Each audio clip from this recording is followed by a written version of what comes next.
Next up, it's Eric from Boston. We know Skip loves golf. No, understatement. Ernestine, Understatement. do you ever go play golf with him? I have driven the golf cart. Many I have times. putted. Many times. She putts, and she's a good putter. I'm a good putter. She's left-handed, but she putts right-handed. Yeah. She's also a great thrower of like a Nerf ball. She's a great excellent. not a good one, trust me. We'll make another video. We made one once. Yeah. If you could see her throw, she's a deadly accurate thrower with velocity, left-handed. I don't know why, but I am. I could not get her to actually play golf because it's very difficult, as you know, and she just didn't want to. Interest. She didn't want to go to the driving range and get humiliated in front of people who are smashing it 300 yards. No, but I don't even think that was what. It's one of those things. My mother would always say to me, "Why don't you let him teach you how to play golf? Why don't you go play golf?" I don't really have any desire. Okay. It's kind of like the football thing. I never thing. pushed. No. I pushed a little on the football, but I never pushed on the golf. Well, I'm not going to become a football player, but the golf thing, I didn't mind driving the cart.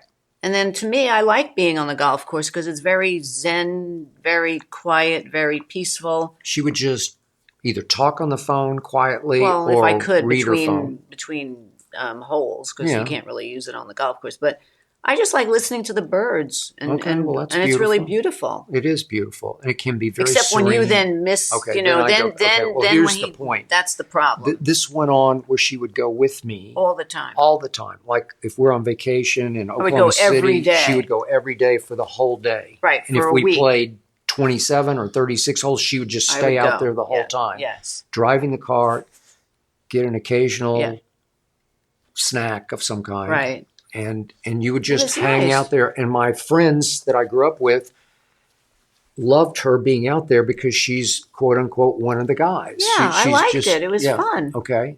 And until you go batty. I go batty. I go crazy. I go kooky. Right. I go nutty. It was similar to the football thing, but only on the field. Okay. On the golf course. Yes. Okay. I will admit I've had anger management issues on the golf course. It's not that I throw clubs, although I did once throw one. This is in my book. If anybody wants to read my book, all of these fun things are in my book. Okay. But one time we were at my favorite golf course that I grew up on called Lincoln Park. We were on it's the east and the west. It's 36 holes, but we were on the east on number 13. I think it's 13 or 14. It's 14. It's 14. Yeah, it's 14. It's a little uphill par 4. Yeah. It's the next hole. 15 was your next is my favorite hole. It's a par 5.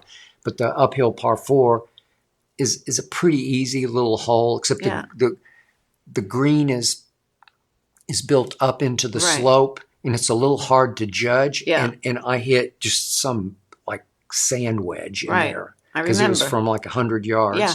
And I hit it right at the flag, and I said, "That is tight." And we get up there, and it's in the back bunker in the sand, and I'm like, "You're kidding!" Yeah. I deserve so much better than that. Yeah. And so now I'm having to blast it out of the sand. Downhill with more sand down below. And you know what I did? Yeah, so I blasted it. Wait a second. And it goes all the way through the green and down the hill into the sand. And I go down and I leave it in the sand on my first shot and barely get it out on my second. So now I'm 1, 2, 3, 4. I'm laying 5. Right. And I should have had a birdie putt. And I'm out of my mind. Right, but then I was in the golf cart. I was in the golf cart and I watched it. Yeah. And then I thought to myself, I had shorts on. I'll never forget. I had shorts on with a T-shirt because it was summer and it was hot. It was 100 And I thought to degrees. myself, oh, I feel so bad. Look at, he's like screwing up and I feel bad. And then I thought, I'll go out there and I'll root him on. I'll cheer him on.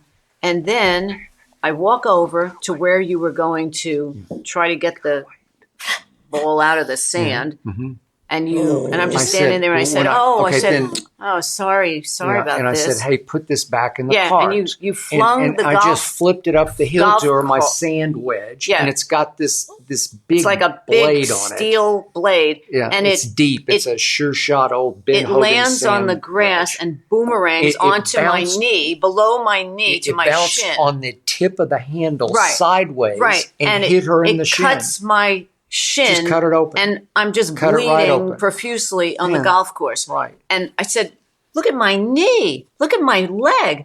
And then he's more upset that he's going to have to do something and so we all putt out, me and my buddies, we putt out. No, then Craig, your best friend, then he says to me, well, we have to put something on it because the blood is pouring down my leg. And he gives me his old golf towel that has stains and dirt and mud.